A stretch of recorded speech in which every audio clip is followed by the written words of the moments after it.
Hello and welcome. Today I want to talk about Walter Gibson. August Ascetic asked me to address Walter Gibson, to talk a little bit about him. I hope to just kind of stimulate your imagination, stimulate your curiosity, get you out there doing some reading.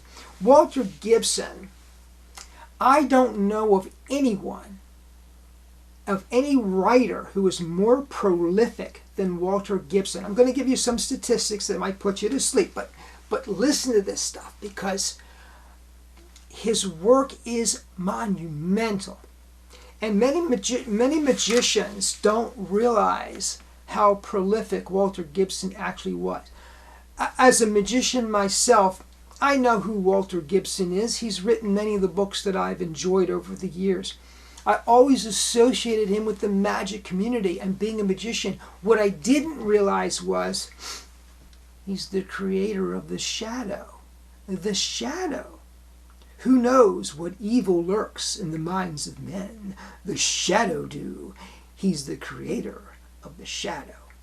So he was a prolific creator both in the magic community and without. So with that, let me give you a little bit about Mr. Gibson. Walter Brown Gibson was born September 12th, 1897.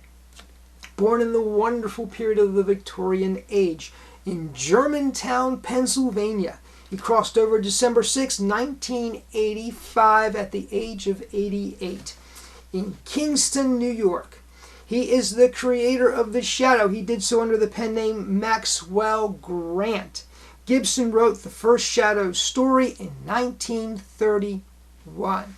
He created a character around the narrator of the detective stories radio drama. He wrote 282 out of the 325 shadow novels.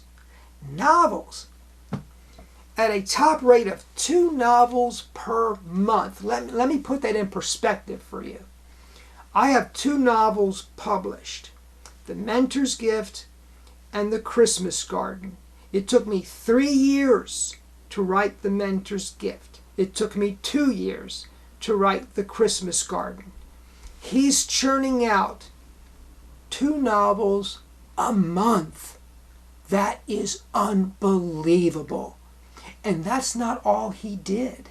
While he was doing those 2 novels a month, he was doing a lot of other writing as well.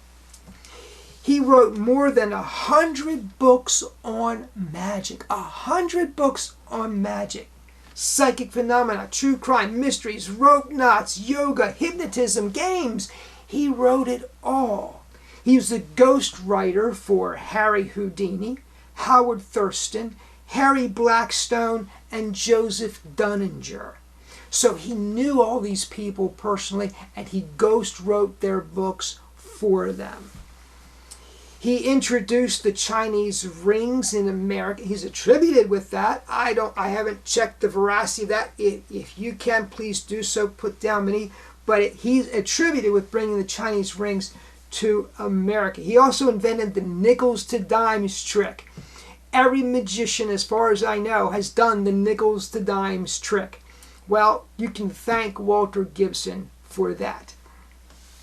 So, I have a list of the books that he wrote here, and it's quite extensive. I'm not going to sit here and go over that with you. I'm just going to share with you a few. This one, you pick these things up where you can, right? So this thing is in horrible shape. It's called 400 Tricks You Can Do by Howard Thurston, 1939. Ghost, written by Walter Gibson. I just love it. This, by the way, is an original copy, 1939. I remember buying this book when I was, I don't know, I might have been 15, 16 maybe, but I purchased this book, Houdini on Magic, edited by Walter Gibson. Well, folks, he wrote it. He wrote it. But I just thought it was fantastic. It was my first peek behind the curtain, so to speak, of the great Harry Houdini. And I know many of you who know Houdini's history are going to cringe when I say that. But listen, folks, Houdini was the great wave that drives the rest of us to the shore. He really was the standard bearer. And to get this book when I was in my teen years, and to be able to read it, and just I mean, at this point, Houdini has been long past, but to have a peek at who he was that I got in this book was just so valuable to me, and I appreciate it. This is a book called Man of Magic and Mystery, A Guide to the Work of Walter Gibson. It's basically an elaborate bibliography, but the man wrote so much. This is a bibliography. It's basically an annotated listing of the work. And the gentleman who put this together, Randolph Cox, he was drawn to Walter Gibson not because he's a magician. This is what I find so compelling about Walter Gibson. If you love fiction, if you're a Shadow fan, there's lots of different roads that lead to Walter Gibson. This gentleman, you read through this, and the magic is sort of incidental to all the other stuff that Walter Gibson did and contributed to all of us throughout the course of his career. So, interesting person. August, thank you so much for suggesting that I do this. Walter Gibson is one of these really fascinating historical people. And honestly, I didn't really know how prolific Walter Gibson was until August. You asked me to research this, and I did, and I found out, and I was just blown away. So, hey, thank you so much for joining me, August. I hope you enjoyed it. Please subscribe if you've not done so already. Please comment down below. You know I'm going to love your comments. You know I'm going to react to them. Thank you so much. I will see you next time.